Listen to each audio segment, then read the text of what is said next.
Prison Trick Room, but in Anthony's case, for this game number 1, it will indeed be the Whimsicott Miraidon lead against the Fluttermane and Indeedee lead from Rockwell. Yeah.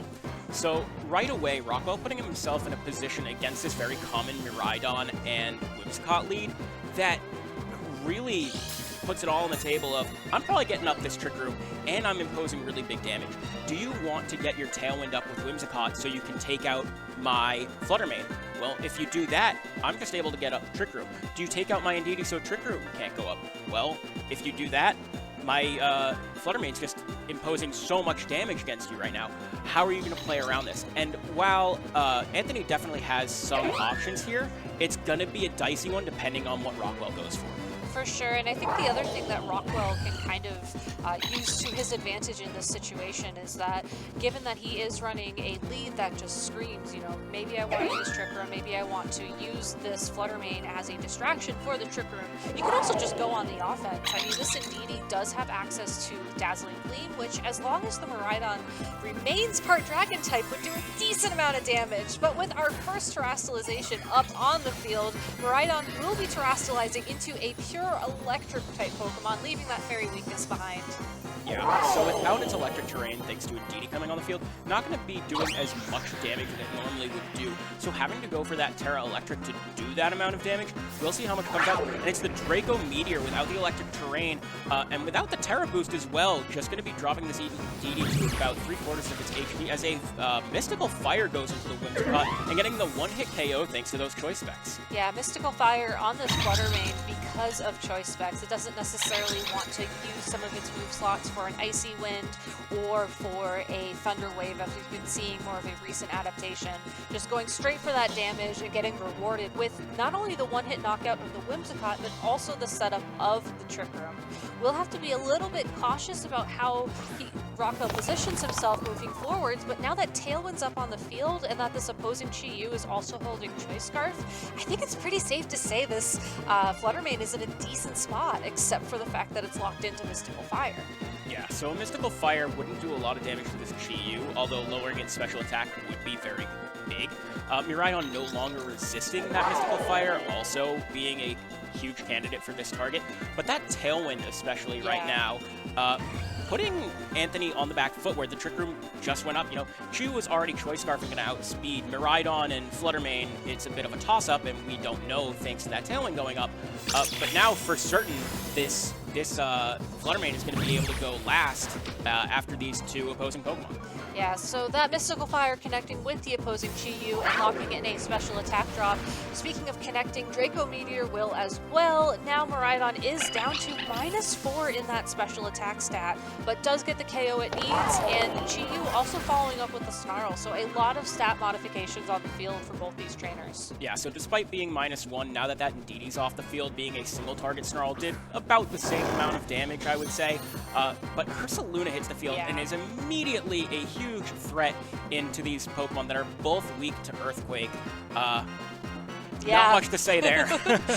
There really isn't, and while it wouldn't necessarily feel the greatest to Earthquake into your own Fluttermane, especially after it's already taken a bit of chip damage, you know, Guts hasn't been activated yet. You still have to wait one turn for that Flame Orb burn to proc, so it wouldn't do as much damage, but also it would put you in such a great position, especially now that we get confirmation that one of Anthony's Pokemon in the back is that Iron Hands, which is also weak to those ground-type attacks. Yeah, Anthony's getting a bit grounded in this match here, as the Ursaluna is going to Terrasalize into the Fairy type, not wanting to take a potential incoming Draco Meteor, and also resisting the incoming Snarl, if it even gets hit by it, you know. Yeah. But Headlong Rush is the option that Rockwell goes for, not wanting to Earthquake his own Fluttermane, and not wanting to Earthquake what may have been in the back if it wasn't Dialga Origin form.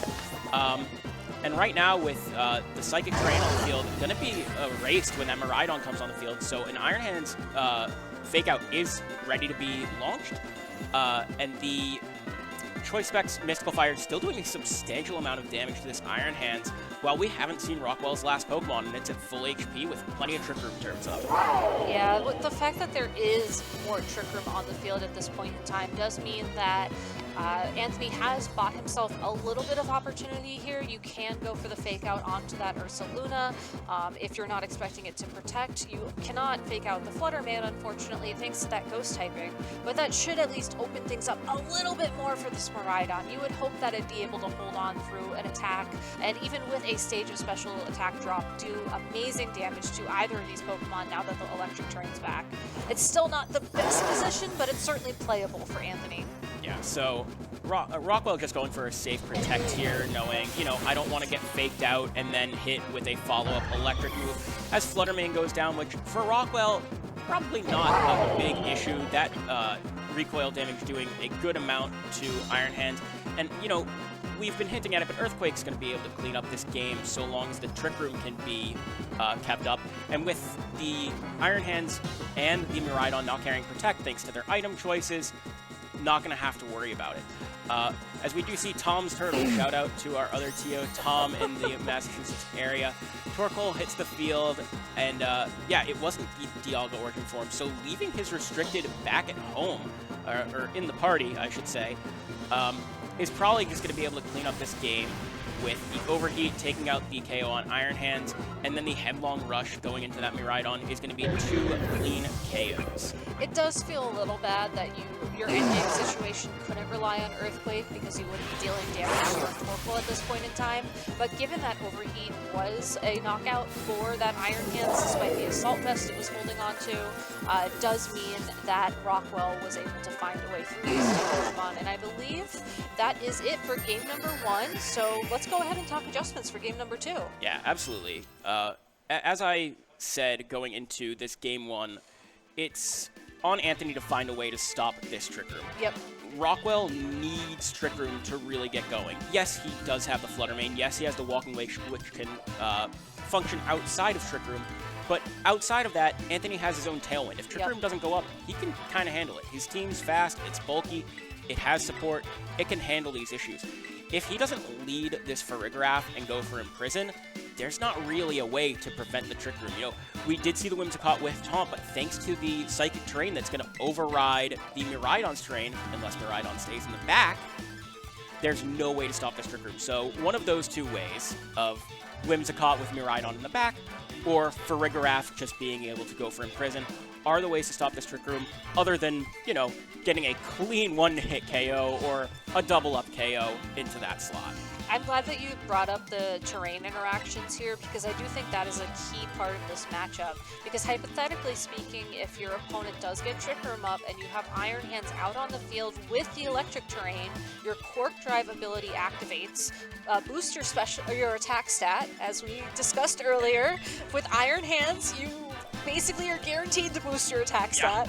And then you have a lot easier way to play through some of these slower Pokemon. You know, Ursaluna had to Terrasilize into that Fairy typing on the off chance that Iron Hands was there with a fighting move like Drain Punch or Low Kick to deal damage in the future. Yeah. I hope to see Anthony maybe play a little bit more conservatively with that Miraidon.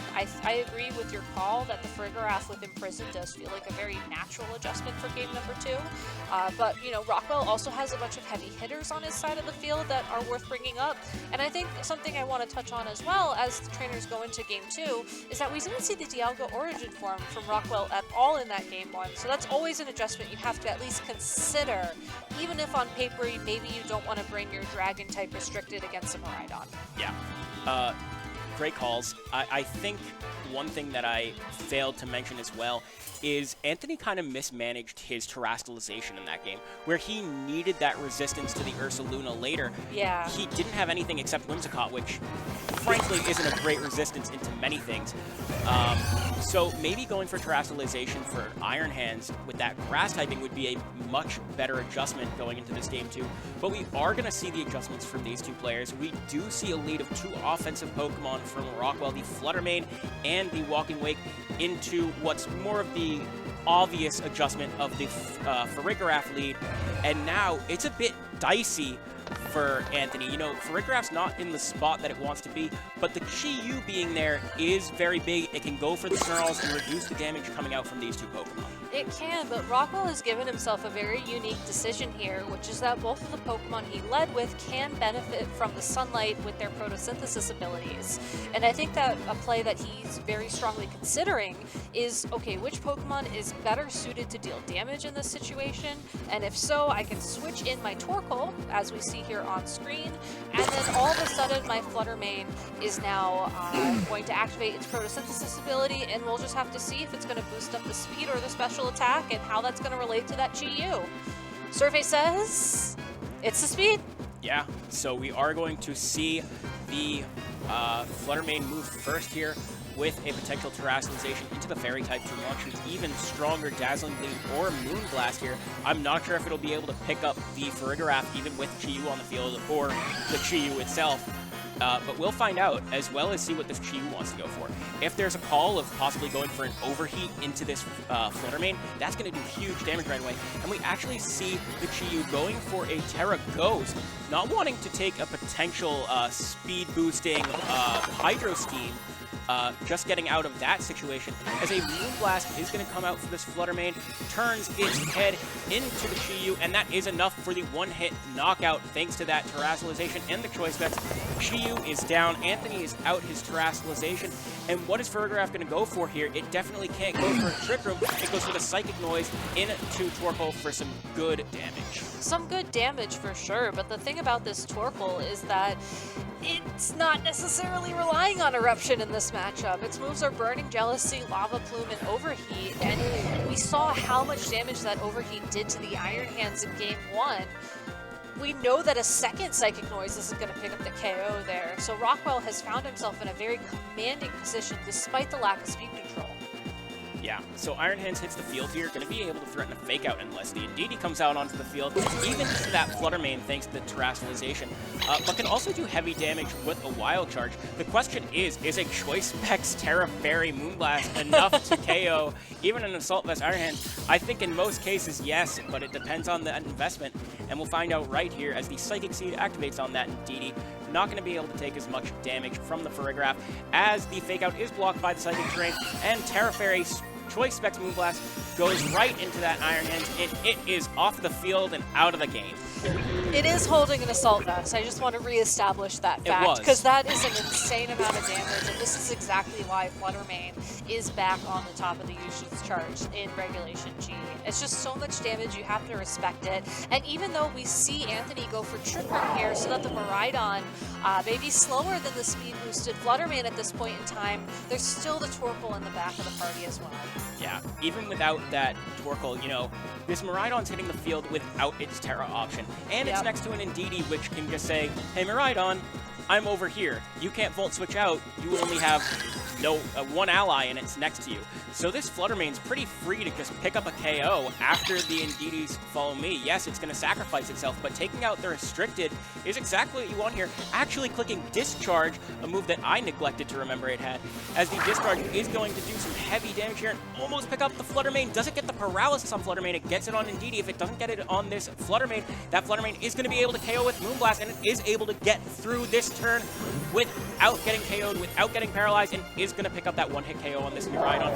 And all that Anthony has left is this Farigiraf with only Psychic Noise. Probably doesn't have the gas in the tank to finish up this match. Unfortunately, no. I mean, I like the Discharge play a lot because if you do somehow catch your opponent off guard, or maybe we saw a different damage roll and Fluttermane goes down, we're talking about a very different game at this point in time. But instead, it will just be up to Farigiraf to do its best, and up to this Fluttermane, of course, to close out the game. And congratulations to Rockwell. I think showcasing, you know, a very interesting matchup in the sense that on paper you wouldn't necessarily want to bring Dialga Origin against a Miraidon team, but you don't have to. Yeah. You really don't have to bring your Restricted when there's only one Restricted required in Regulation G. Absolutely. And Fluttermane is basically 75% of a Restricted. Props to Rockwell for conditioning Anthony there to want to bring that Farigiraf immediately and saying, you know, I'm not just going to let you get away with that.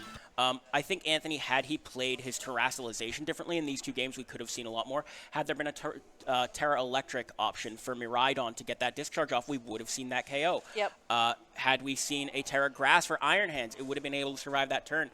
But going for the Terra Ghost there, without a fake out imminent, usually not the play you want to go for. I still understand it with the Hydro Steam there, but ultimately just didn't work out.